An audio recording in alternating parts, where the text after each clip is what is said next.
ಎಲ್ಲರಿಗೂ ನಮಸ್ಕಾರಗಳು. ನನ್ನ ಚಾನಲ್ ನೋಡಿ ಪ್ರೋತ್ಸಾಹಿಸುತ್ತಿರುವ ಎಲ್ಲರಿಗೂ ಧನ್ಯವಾದಗಳು. ಇಂದಿನ ಕತೆ ಶೀರ್ಷಿಕೆ ಉತ್ತಮ ಸಂಸ್ಕಾರವೇ ಅಮೂಲ್ಯ ಸಂಪತ್ತು.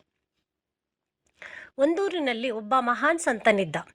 ಅವನು ದಿನಾಲೂ ನದಿಯಲ್ಲಿ ಸ್ನಾನ ಮಾಡುತ್ತಿದ್ದ. ಒಂದು ದಿನ ಸಂತನು ನದಿಯಲ್ಲಿ ಬಿದ್ದ ಚೇಳನ್ನು ಕಂಡನು.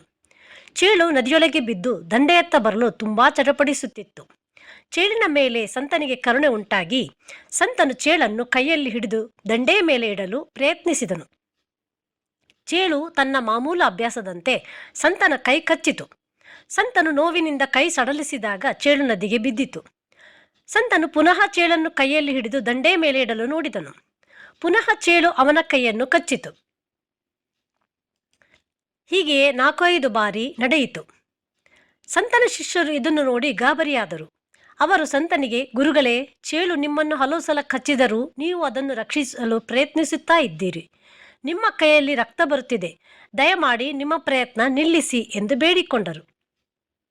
ಆಗ ಸಂತನು, ಚೇಳಿನ ಹುಟ್ಟುಗುಣವೇ ಕಚ್ಚುವುದು ಮತ್ತು ವಿಷ ಕಕ್ಕುವುದು.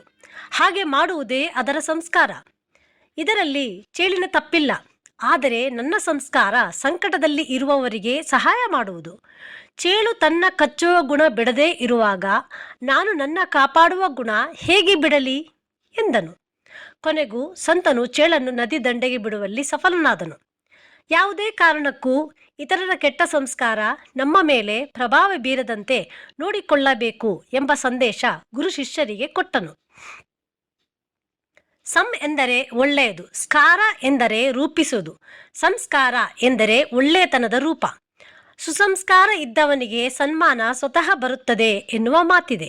ನಮ್ಮ ಮಾತು, ಗುಣ ಹಾಗೂ ನಡವಳಿಕೆಯೇ ನಮ್ಮ ಸಂಸ್ಕಾರವನ್ನು ಪ್ರತಿಬಿಂಬಿಸುತ್ತದೆ. ಸದ್ವಿಚಾರ ಹಾಗೂ ಸಚ್ಚಿಂತನೆ ಸದ್ ಆಚರಣೆಗೆ ನಾಂದಿ. ಹಾಗೆಯೇ ಸದ್ ಆಚರಣೆ ಉತ್ತಮ ಸಂಸ್ಕಾರಕ್ಕೆ ನಾಂದಿಯಾಗುತ್ತದೆ. ಒಬ್ಬ ವ್ಯಕ್ತಿಯ ಉತ್ತಮ ಸಂಸ್ಕಾರ ಅವನ ನಂತರವೂ ಸ್ಮರಣೀಯವಾಗಿ ಉಳಿಯುತ್ತದೆ. ನಮ್ಮ ವ್ಯಕ್ತಿತ್ವ ಸಂಸ್ಕಾರಗಳಿಂದ ನಿರ್ಧಾರವಾಗುತ್ತದೆ. ಸ್ನೇಹಿತರೆ, ನಾವು ಯಾವುದೇ ಪರಿಸ್ಥಿತಿಯಲ್ಲೂ ನಮ್ಮ ಉತ್ತಮ ಸಂಸ್ಕಾರಗಳನ್ನು ಬಿಡಬಾರದು. ಕೆಟ್ಟವರಿಗೆ ಕೆಟ್ಟದ್ದನ್ನೇ ಮಾಡಬೇಕು ಎನ್ನುವ ಮನೋಭಾವನೆ ಬದಲಾಗಬೇಕು.